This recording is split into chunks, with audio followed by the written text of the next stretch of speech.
창세기는 1장부터 50장까지 되어 있죠.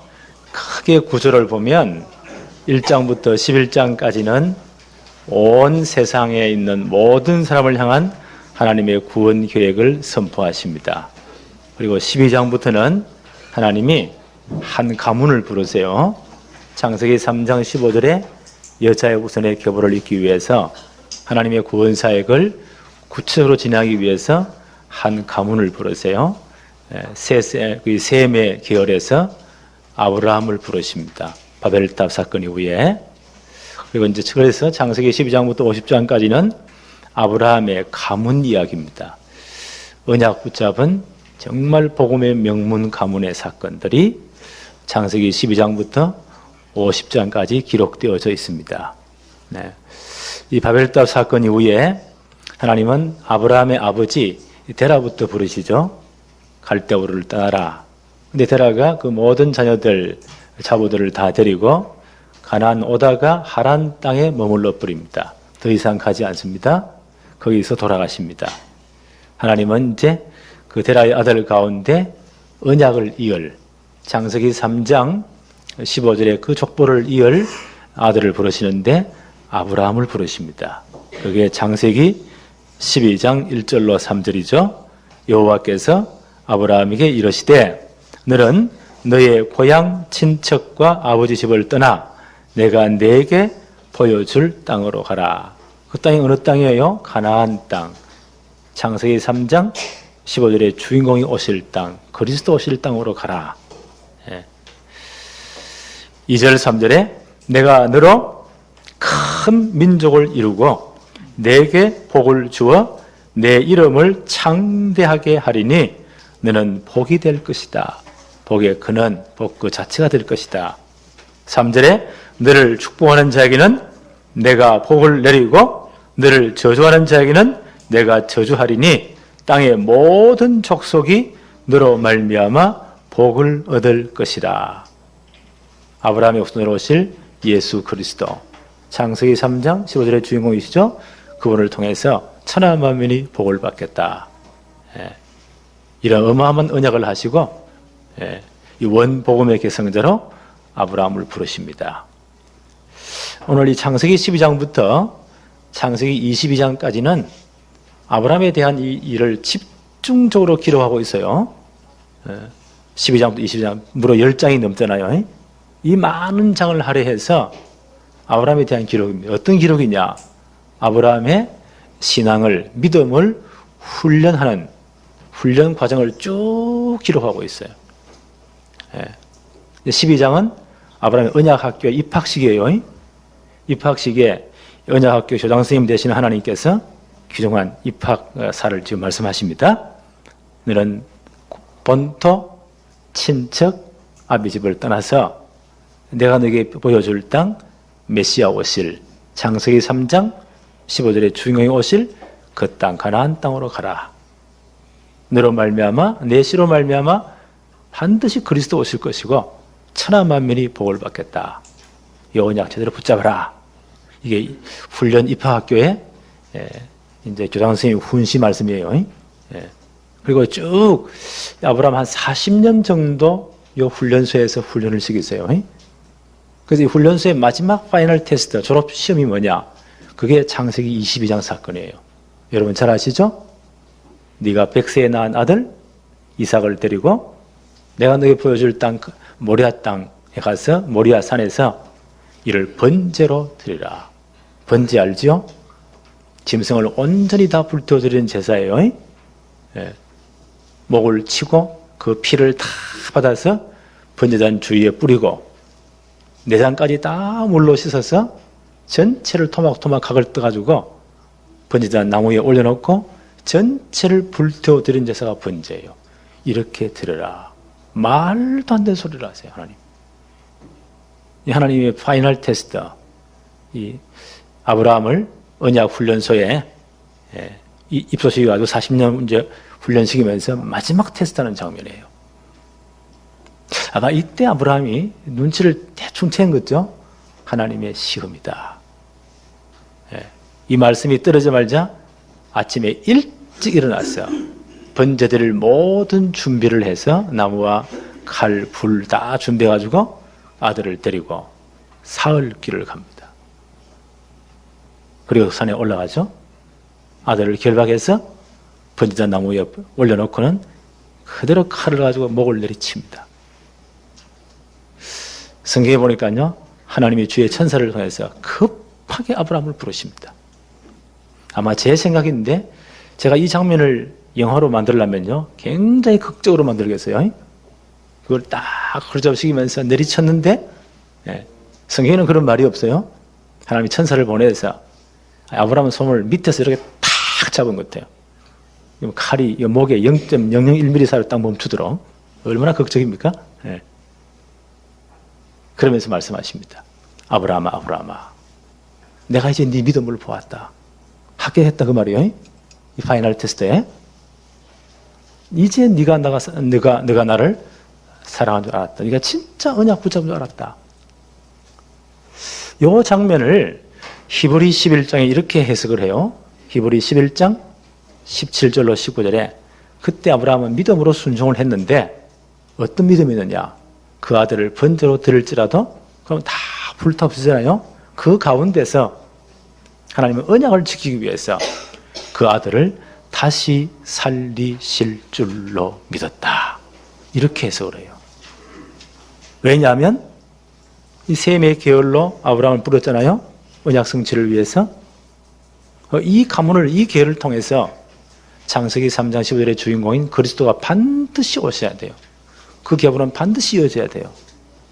그리스도 오셔야 되고 십자가 지셔야 되고 복음은 완성돼야 되고 이 복음은 땅 끝까지 모든 족속에 증거돼야 됩니다. 이게 하나님의 절대 계획이에요. 이걸 아브라함이 알아차렸단 말이에요. 이 일을 위해서 그 아들을 번제로 드릴지라도 하나님은 죽은 자 가운데 살리실 것을. 왜? 언약 성취 때문에. 이 사실을 믿었다는 거예요. 이건 보통 믿음이 아니에요. 우리가 기도할 때 우리 감정이 격해가지고 주여 믿습니다. 시옷 한 20개 붙이고 그런 정도의 감정적인 믿음이 아니에요. 진짜 언약을 생명하고 믿는 믿음. 여기까지 아브라함을 훈련시키는데 75세에 불렀거든요. 그때가 115세였어요. 몇 년이에요? 40년 언약학교에 훈련을 시켜서 이 파이널 테스트를 하는 겁니다. 그래서 이제 오늘부터 우리가 공부하는 창세기 12장부터 22장까지는 아브라함의 훈련소에, 언약학교에 아브라함을 하나님이 어떻게 훈련하는가, 훈련의 과정이 잘 나타나 있어요. 오늘 12장, 13장은 이제 훈련학교에 들어가서 본격적인 언약 훈련이 시작됩니다. 하나님 분명히 가나안 땅 가라고 했거든요. 내 시로 말미암아 천하 만민이 복을 받는다. 엄청난 언약을 이루겠다는 거예요. 근데 가나안 와보니까 그 풍요함과 엄청난 은혜가 기다리고 있어야 되는데 그 땅에 뭐가요? 가나안 사람들이 눈을 부릅뜨고요. 아브라함을 째려보고 있고 그 땅에 흉년이 들었는데 얼마나 흉년이 극심한지 굶어 죽을 정도입니다. 심각한 흉년이 오는 거예요. 마치 예수 믿으면 내일 문제 다 끝나버리고 병 다 났고 하늘에서 돈이 떨어지고 다 될 것 같은데 그런 건 아니에요. 이 굶주림이 기다리고 있단 말이에요. 그래서 아브라함이 인본주의를 쓴 거예요. 그 당시 애굽은 엄청 풍부했거든요. 나일강이 범람해서 그 나일강 그 하류 보세요. 어마어마한 곡창지대가 되고 얼마나 풍성한 나라인지 몰라요. 애굽으로 내려가 버립니다. 거기서 이제 어마어마한 사건들이 막 벌어지는 거예요. 하나님은 언약학교에 입학시켜가지고는 사람이 떡으로만 사는 것이 아니고 하나님의 입으로 나오는 모든 말씀으로 살아간다는 것을 훈련시키는 과정이에요. 애굽에 가서 그 부인 사라를 빼앗길 뻔했잖아요. 왜요? 바로 왕이 왕권을 가지고 데려가 버리면 어떡합니까? 하나님 여기 개입하시잖아요. 그래서 아브라함이 자기를 의지하지 말고 자기 꾀, 자기 방법, 자기 것을 의지하지 말고 하나님만 의지하도록 요 훈련을 좀 시키는 거예요. 어떤 환경, 어려움 속에서도 언약 제대로 붙잡아라. 창세기 3장 15절에 언약 붙잡고 진짜 언약 하나로서 정말 네가 온전하고 충분해라. 이 훈련입니다. 1번 봅시다. 기근을 피해 애굽으로. 창세기 12장 5절에 아브라함이 그의 아내 사레와 조카 롯과 하란에서 모은 모든 소유와 얻은 사람들을 이끌고 가나안 땅으로 가려고 떠나서 마침내 가나안 땅에 들어갔더라. 마침내 가나안 땅에 들어갔더라. 근데 가보니까 굶어 죽는 만큼의 엄청난 기근이 왔잖아요. 아마 예수님 가서 제일 먼저 오는 시험, 이런 시험일 거예요. 어떻게 먹고 사냐 이거요. 주의를 다 지키고. 예수 믿으면 전에 같이 모든 세상 사람들의 어떤 세계관을 다 버려야 되는데, 하나님 앞에 정말 바로 살아야 되는데, 세상이 그렇게 탐탁하지 않거든요. 호락호락합니까? 그렇지 않습니다. 어떻게 먹고 사냐 이거요. 아마 이런 시험이 제일 많이 오는 것 같아요. 10절 한번 보세요. 그 땅에 기근이 들었으므로, 여기 하나님 약속대로 왔는데 여기 메시아 오실 땅이잖아요. 이 땅에서 하나님은 그리스도를 보내시고 천하만민의 복을 받는 역사를 이렇게 또 분명히 말씀했잖아요. 그런데 와보니까 기근이 기다리고 있어요. 그 땅에 기근이 들었으므로 아브라함이 애굽에 거류하려고 그리로 내려갔으니 이는 그 땅에 기근이 심하였습니다. 마침내 왔는데 또 내려가 버립니다.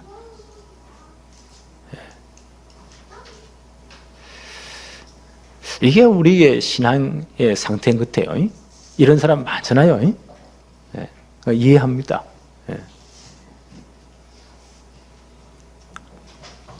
11절부터 한번 볼까요? 그가 애굽에 가까이 이르렀을 때 그의 아내 사레에게 말하되 내가 알기에 그대는 아리따운 여인이라.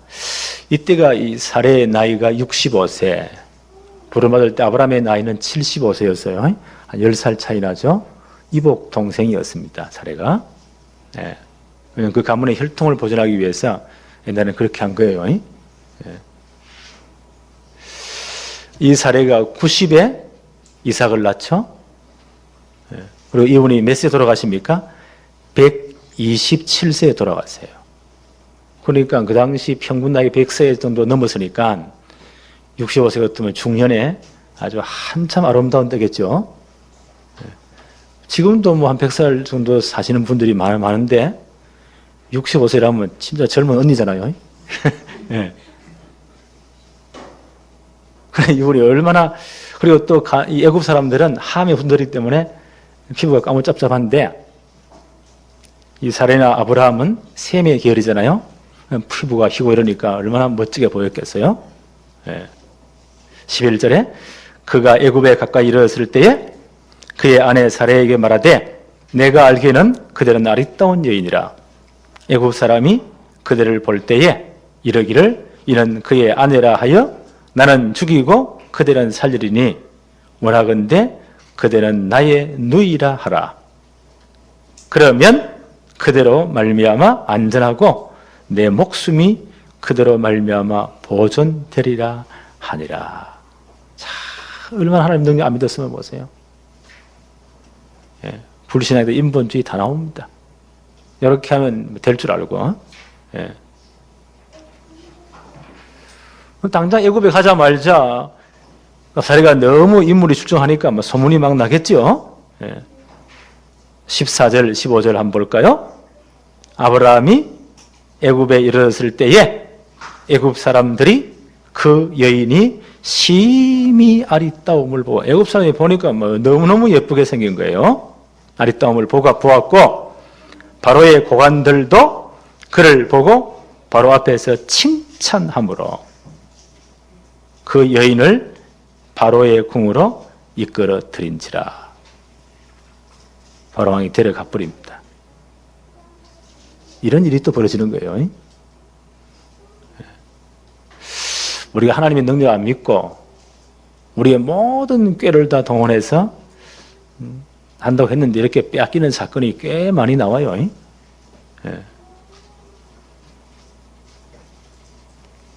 16절 한번 볼까요?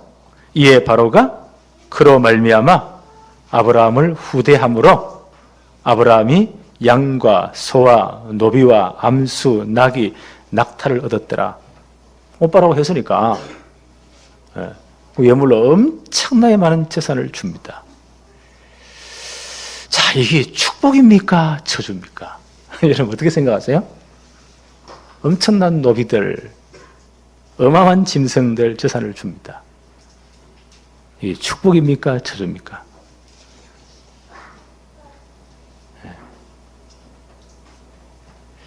창세기 16장에 가보니까요. 16장 1절 2절에 이 사건이 다 끝난 다음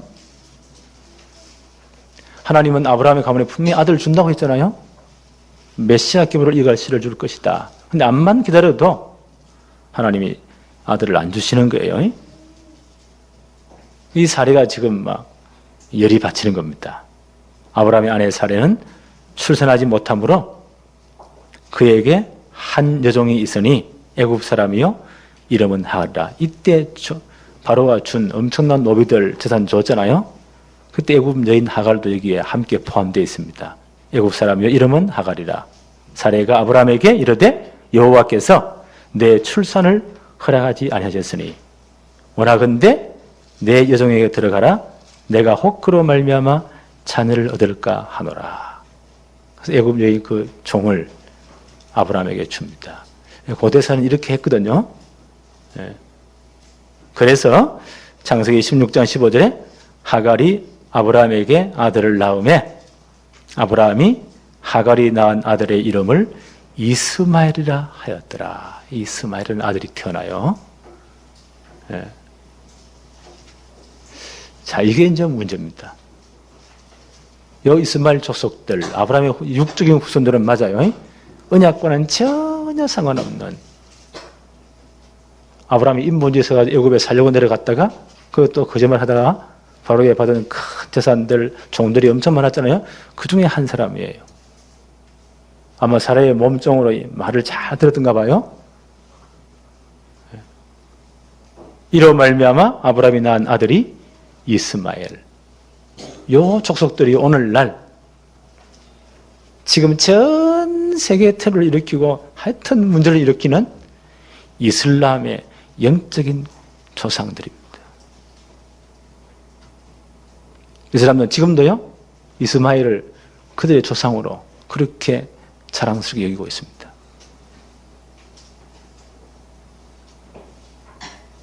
이게 축복입니까? 저주입니까? 저 사람들은 지금도요 테러를 계속 할 겁니다. IS라고 이슬람 과격 분자들. 이 사람들의 소원이 뭐냐? 이 지구를 알라의 신정 왕국으로 만들어야 된다. 그것은 이 IS, 이 과격 분자들이죠. 전 세계 테러 한 사람들 끌어모으는 거예요. 아이들 끌어모아 꼬셔가지고요. 될 수 있는 기독교인들을 될 수 있는 한 명 더 죽이는 것이 알라의 명령이다. 그들이 말하는 불신자는 기독교인들을 의미하는 거예요. 이들을 만나면 손발을 다 자르고 목을 자르어 죽여라. 알라의 계명이에요. 한 명이라도 기독교인 더 죽이기 위해서 사람들이 그렇게 많이 모인 장소에 공공적으로 테러를 하는 거예요. 그들은 아직도 십자군 전쟁을 하고 있다고 생각합니다. 그래서 폭탄질을 줘가지고 같이 사살 테러가서 죽는 것이 그들의 순교요 최고 영광이라고 생각합니다. 그들이 전략을 좀 바꾸어서 우리 한국을 전 세계 이슬람화 시기는 교도부로 삼아야 된다. 엄청난 전략들이 지금요 들어오는 거예요. 그래서 사람들은 못 막습니다. 계속 앞으로 테러 날 겁니다. 그 이슬람의 조상이 된 거예요. 그들도 아브라함의 자손이라고 합니다.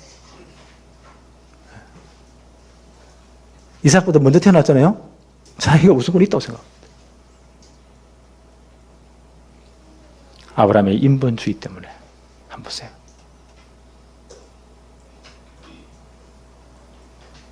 이제 사례가 완전 빼앗길 뻔한 그런 어마어마한 위기가 처했잖아요.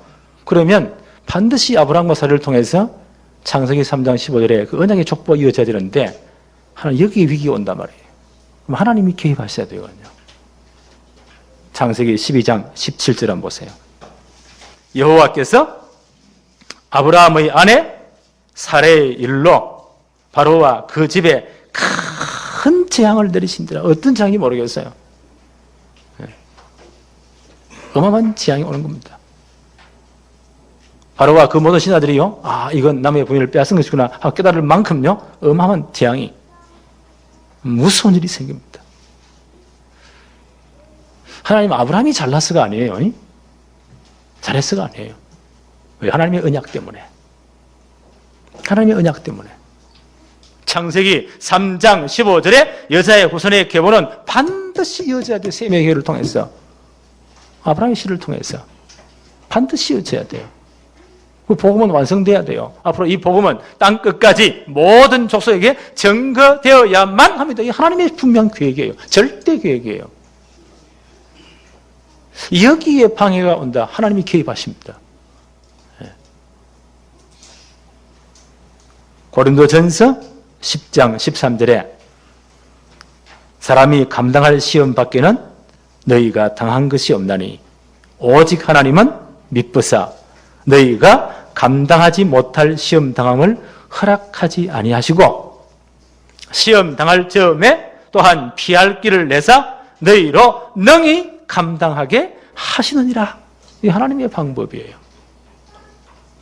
그래서 엄살 떨지 말고 목사님 죽겠습니다.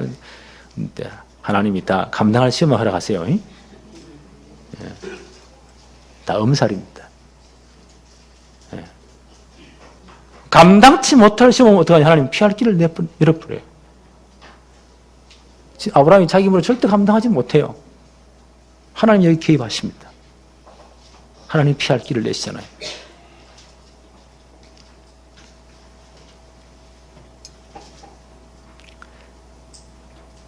이제 바로왕이 이걸 전체를 다 알았죠?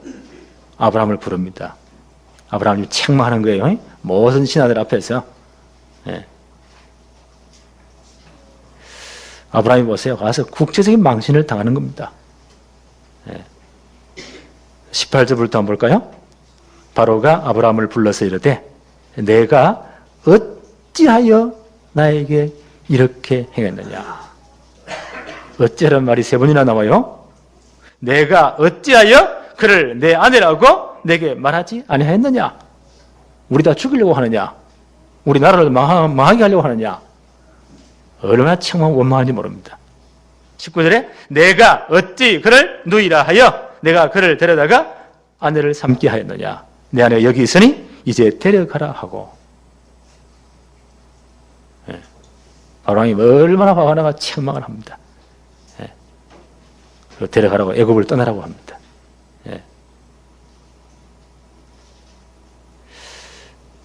우리는 잘 깨달아야 돼요.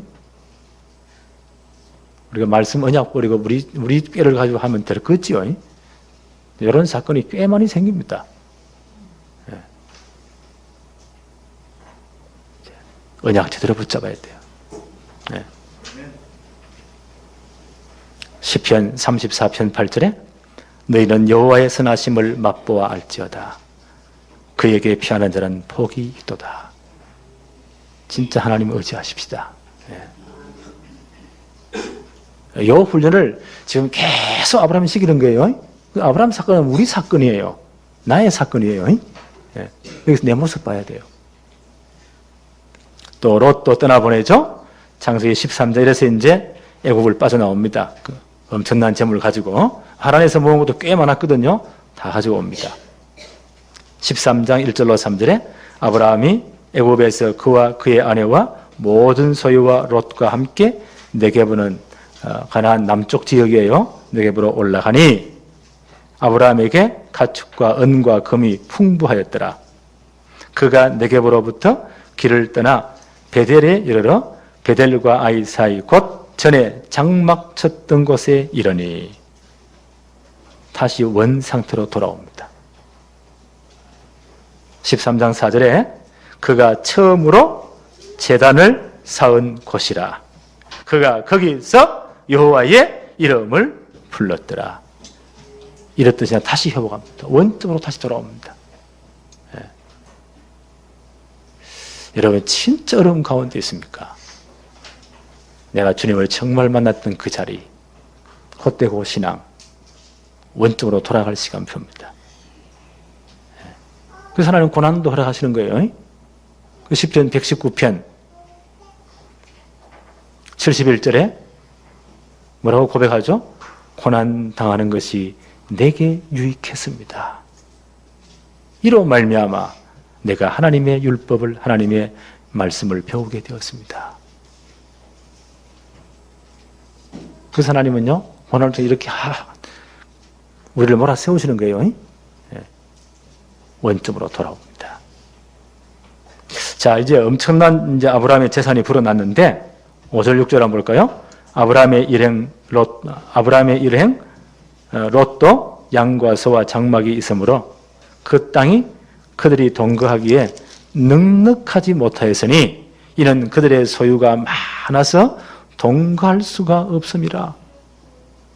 롯도 함께 따라왔잖아요. 그것도 여러 가지 재산과 엄청나게 많단 말이에요. 땅은 좁고 짐승은 많고 도무지 다 수용할 수가 없어요. 예.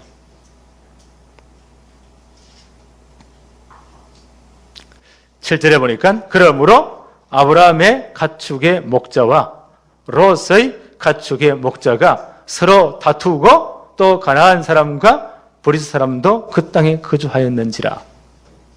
그러니까 좁고 땅을 서로 찾아야 되니까요. 싸움이 날 수밖에 없잖아요. 서로 좋은 목초지를 찾아야 되니까. 그 삼촌하고 조카하고 붙어가지고 치고받고 싸우면 되겠습니까? 이 말도 안 되는 소리 아니에요? 가나안 사람들이 얼마나 비웃겠어요. 이때 우리가 조심해야 됩니다. 아브라함이 이제 꽤 많은 훈련을 받았거든요. 신앙이 성숙해지는 거예요. 아브라함이 이런 말을 합니다. 우리의 신앙 고백이 되어지기를 바랍니다. 8절 9절 한번 보세요. 아브라함이 롯에게 이르되 우리는 한 친족이라. 나나 너나 내 목자나 너의 목자나 서로 다투게 하지 말자. 이게 말이 되냐? 다투게 하지 말자. 주로 싸움, 뭐 때문에 싸움 많죠? 재산 때문에 싸움 제일 많잖아요. 이런 가정 많잖아요. 부모 죽고 나면 재산 서로 차지하려고 치고받고 싸우잖아요. 네. 어떤 것 같으면 칼부림까지 나요.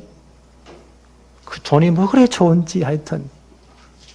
네. 하나 또 안 남겨주는 것도 이것도 뭐 성경적이다. 나는 그렇게 생각해요. 사회에다 환원해 뿌리고. 네. 주로 형제간의 싸움, 이런 싸움들, 재산 싸움이 제일 많은 것 같아요. 그 돈 때문에. 아브라함이 뭐라고 말합니까? 그렇게 하지 말자. 예. 이게 말이 되는 소리야. 9절을 봅시다. 내 앞에 온 땅이 있지 아니하냐. 나를 떠나가라. 내가 좌하면 나는 우하고 내가 우하면 나는 좌하리라. 자, 이 놀라운 고백입니다. 지금 가나안 땅은 누구의 조사 하나님이? 아브라함의 주신 땅이에요. 내가 너에게 지시할 땅으로 가라. 이 땅을 영원히 네 자손들에게 줄 것이다. 거기서 메시아 오게 할 것이다. 아브라함의 주신 땅이에요. 법적으로 말하면 누가 더 기득권이 있죠? 아브라함이 있는 거예요. 엄밀히 따지면, 말씀대로 딱 따지면, 우리가 뭐 말하다가 안 되면 법대로 하지 않습니까? 법으로 따지면 아브라함이 다 차지해야 돼요. 쫓아내야 돼요. 네. 근데 아브라함이 뭐라고 말합니까? 온 땅이 있지 않냐. 네가 좌측을 택하면 좋으면 내가 다 양보할게. 이쪽이 좋으면 내가 다 양보할게. 저 땅 다 가져라. 이게 말이 쉽지. 부모님 돌아가신 후에 재산 엄청 남겼는데 이렇게 말할 자신이 있겠습니까?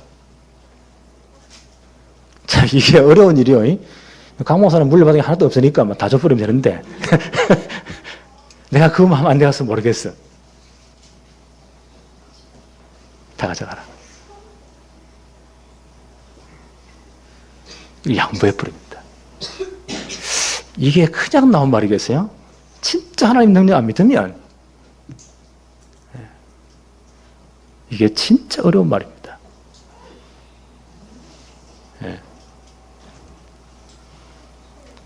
아브라함의 성숙한 신앙의 모습이 나타나죠? 훈련을 통해서.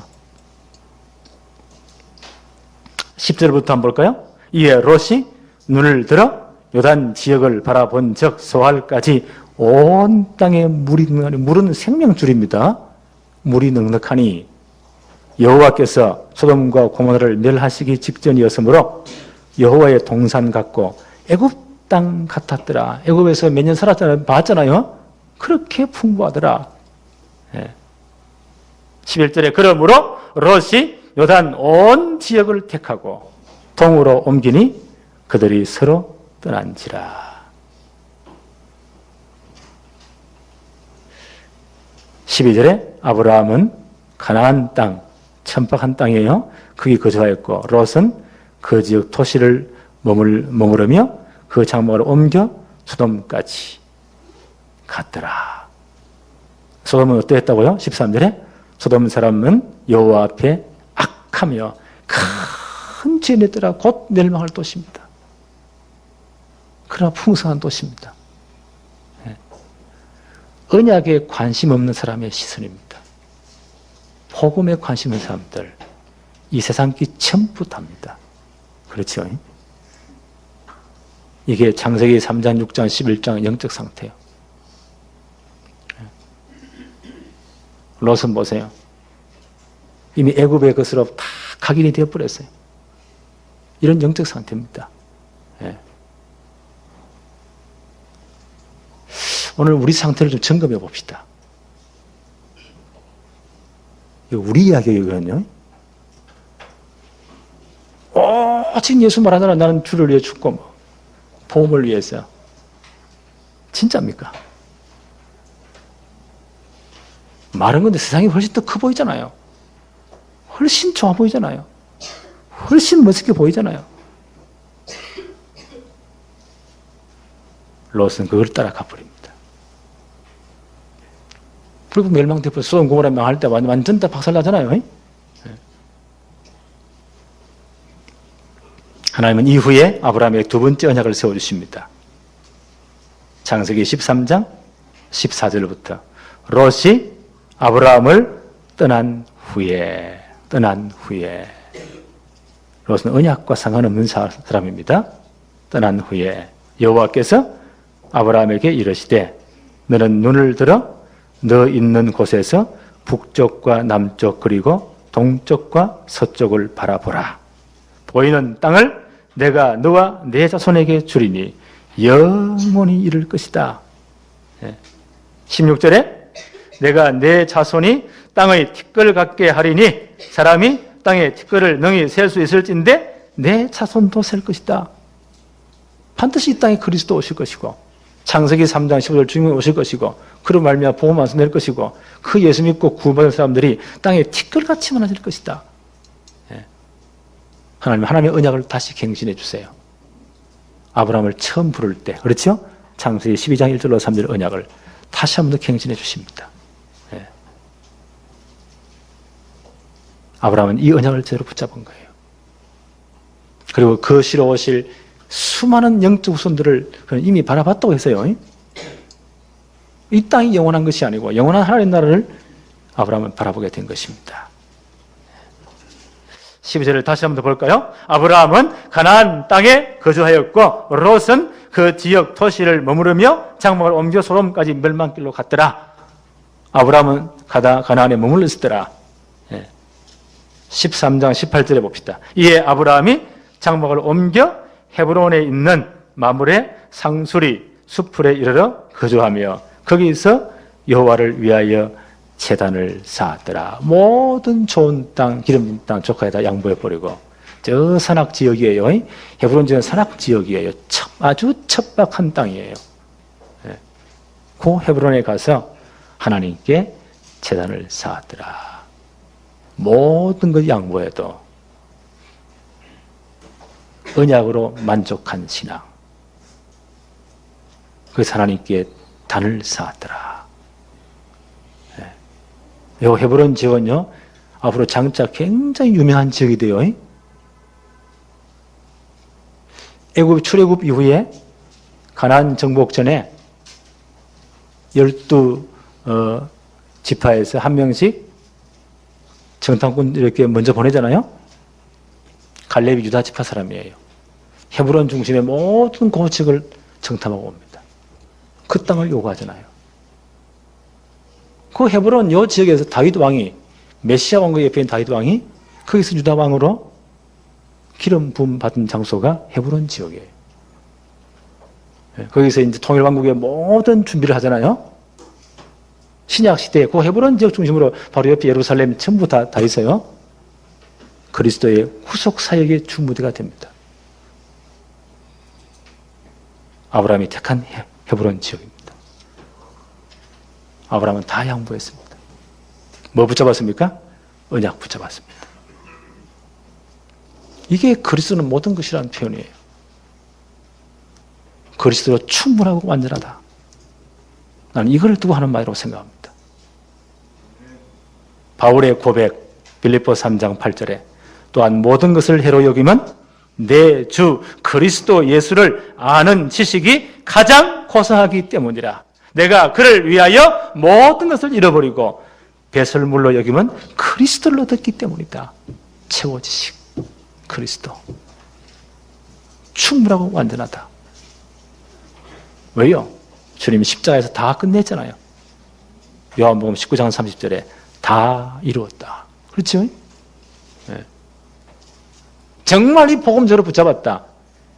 그 안에 싹 다 있는 겁니다. 그래서 복음을 비밀이라고 하는 거예요. 네. 오늘 아브라함의 이 성숙한 신앙이 우리의 신앙이 되어지기를 바랍니다. 네. 그래서 이렇게 성경을 봐야 돼요. 그리고 아브라함의 사건은 내 사건이에요. 그렇죠? 내 영적 상태예요. 네. 오늘 아브라함의 성숙한 믿음, 정말 언약 붙잡은 믿음, 저와 여러분의 믿음 되기 바라고 우리 교회의 믿음 색깔 되어지기를 바랍니다. 하나님 아버지 감사합니다. 오늘 복된 주의 날을 허락하시며 오늘 예배의 최고의 축복 누리게 하옵시고 오늘도 말씀으로 우리의 영적 상태를, 우리의 신앙의 현주소를 점검하게 하심을 감사합니다. 정말 그리스도 한 분만으로, 언약 복음 하나만으로 만족하고 충분하게 해 주옵시고 하나님의 비밀인 그리스도 이 복음 안에 모든 것이 다 있음을 앞으로 날이 갈수록, 세월이 갈수록, 신앙 연조가 되어 갈수록 깨닫게 하며 누려질 수 있도록 축복해 주옵소서.